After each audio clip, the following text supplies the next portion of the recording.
Hi guys, Guys. welcome to my channel. চলে এসেছি নতুন একটা ভিডিও নিয়ে। আমার ভিডিও ভালো লাগলে সাবস্ক্রাইব করতে ভুলবে না কিন্তু। আজকে আমি যাব মাশরুমের বীজ আনতে। আমি কিভাবে মাশরুম চাষ করি সম্পূর্ণ পদ্ধতি শেয়ার করব। ভিডিওটা লাস্ট অবধি দেখো আর আমার চ্যানেল সাবস্ক্রাইব করতে ভুলো না কিন্তু। মাশরুমের বীজ আনার জন্য আমি চলে গিয়েছিলাম একটা সরকারি নার্সারিতে। আপনাদের কাছাকাছি যে কোনো দোকান থেকে আপনারা মাশরুমের বীজটা কালেক্ট করতে পারেন।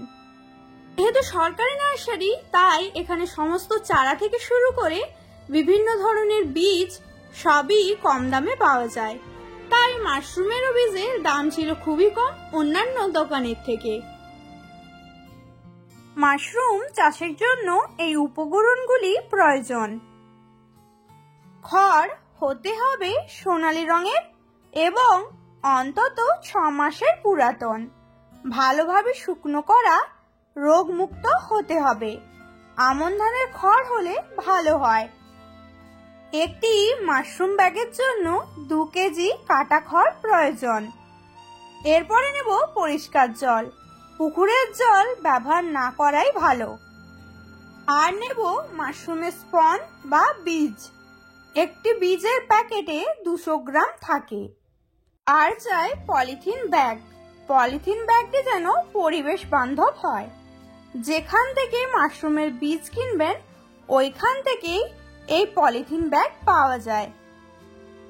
আর সবার শেষ উপকরণ হলো চুন। এই চুনটি খড় শোধনের কাজে লাগবে। এরপরে চলুন জেনে নেওয়া যাক মাশরুমের ব্যাগ বানানোর পদ্ধতি। প্রথমে খড়গুলিকে আগার দিক থেকে এবং গড়ার দিক থেকে 6 ইঞ্চি মতো করে কেটে বাদ দিতে হবে। এরপর খড়গুলিকে আঁটি খুলে ভালো করে ঝেড়ে নিতে হবে যেন ভেতরের পাতা অংশগুলো সব বেরিয়ে যায়। এরপরে বাকি অংশটিকে 1 ইঞ্চি থেকে 1.5 ইঞ্চি ছোট করে কেটে নিতে হবে। কাটা খড়টিকে একটি পরিষ্কার পাত্রে অল্প চুন দেওয়া জলে ভিজিয়ে দিতে হবে। তবে একটা জিনিস খেয়াল রাখবেন, চুন জলে দেওয়ার পর জলের রং যেন হালকা সাদা হয়। অতিরিক্ত চুন ক্ষতিকারক হতে পারে। এরপর চুন দেওয়া জলে খড়টিকে ভিজিয়ে দিতে হবে। খড়টি যেন সম্পূর্ণ জলে ভিজে যায় সেদিকে খেয়াল রাখতে হবে।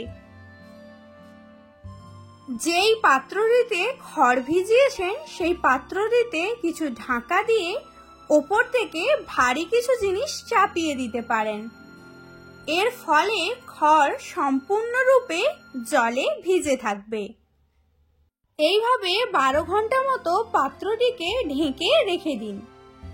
12 ঘন্টা পরে খড়গুলিকে জল থেকে ছেঁকে একটি বড় হাঁড়ির মধ্যে অর্ধেক পরিমাণ জল নিয়ে খড়গুলিকে হাঁড়ির মধ্যে ভর্তি করে নিতে হবে। এরপরে খড়বড়া হাঁড়িটিকে একটি ঢাকনা দিয়ে উনুনের উপর বসিয়ে সেদ্ধ করে নিতে হবে। প্রায় 15 মিনিট সেদ্ধ করে নেওয়ার পর একটি আলু বস্তার মাধ্যমে খড়গুলিকে ছেঁকে নিতে হবে। এরপর খড়ের বস্তাটিকে যে কোনো উঁচু জায়গায় বেঁধে ঝুলিয়ে রাখতে হবে জল ঝরানোর জন্য। আলু বস্তা থেকে বেশিরভাগ জল ঝরে যাওয়ার পর একটি পরিষ্কারভাবে ধোয়া পলিথিনে খড়গুলিকে পাতলা করে মিলে দিন। সতর্ক থাকতে হবে যেন কেউ পা দিয়ে উঠে খড়গুলিকে নোংরা না করে। মাটিতে পড়ে গেলে সেই খড়গুলি ব্যবহার না করাই ভালো। এরপর প্রয়োজন মতো খড়গুলিকে উল্টে পাল্টে হাত দিয়ে মিলে অতিরিক্ত জল ঝরাতে হবে। হাতের মুঠোয় খড় নিয়ে জোরে চাপ দিলে যদি দেখা যায় জল পড়ছে না কিন্তু ভেজা ভেজা লাগছে, তাহলে বুঝবেন খড়গুলি মাশরুম বেড বানানোর জন্য প্রস্তুত হয়ে গেছে। এরপর খড়গুলিকে রোদ থেকে তুলে সম্পূর্ণ ঠান্ডা করতে হবে। এরপর মাশরুমের বীজ বা স্পনের প্যাকেট খুলে একটি পাত্রে রেখে আস্তে আস্তে চাপ দিয়ে দানাগুলিকে আলাদা করে 4 ভাগে ভাগ করে নিতে হবে। এরপর পরিবেশ বান্ধব পলিথিন ব্যাগটির বদ্ধ দিকটি একটি রাবার ব্যান্ড দিয়ে বেঁধে উল্টে দিলে একটি সিলিন্ডারের ন্যায় আকার নেবে। এবার এর মধ্যে খড়গুলিকে ভরে আস্তে করে চাপ দিয়ে পূর্বে রাখা 4 ভাগ বীজের 1 ভাগ বীজ পলিথিনের ধার বরাবর গোল করে ছড়িয়ে দিতে হবে। এইভাবে আবারও খড় এবং বীজ একইভাবে 4 বার বীজ এবং 5 বার খড় দিয়ে পলিথিনের মুখ পর্যন্ত ভরে মুখটা ভালো করে রাবারের ব্যান্ড দিয়ে শক্ত করে বেঁধে দিতে হবে এবং পলিথিনে ফুটো না করে 15 দিনের জন্য একটি অন্ধকার ঠান্ডা ঘরের মধ্যে রেখে দিতে হবে। এই 15 দিনই লক্ষ্য রাখতে হবে যে পলিথিনের গা বরাবর যেন জলের বিন্দু সম্পূর্ণরূপে জমে থাকে। ঘাম বা জলের বিন্দু জমে না থাকাটা রোগ বা পোকামাকড় লাগার লক্ষণ। 15 দিন পর সেফটি পিন বা কলমের মাধ্যমে পলিথিনের গায়ে 8 থেকে 10টি ছোট ছোট ফুটো করে দিতে হবে এবং দিনে একবার করে ঠান্ডা কলের জল পলিথিনের গায়ে স্প্রে করলেই আগামী 10 থেকে 15 দিনের মধ্যে ছোট ছোট মাশরুমের কুঁড়ি বেরিয়ে আসবে। তখন দিনে 3 বার জল স্প্রে করতে হবে। যদি বৃষ্টি বেশি পরিমাণে হয় তাহলে জল স্প্রে করার প্রয়োজন নেই। একটি মাশরুম কুঁড়ি অবস্থা থেকে বড় হতে 3 থেকে 4 দিন সময় লাগে। হাত দিয়ে গোড়া থেকে মাশরুম ভাঙতে হয়।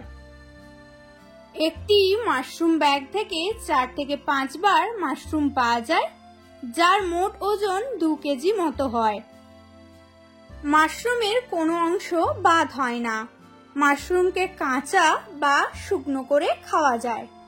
মাশরুম চাষের সম্পূর্ণ পদ্ধতি আপনাদের সাথে শেয়ার করলাম। আশা করি আপনারা উপকৃত হবেন।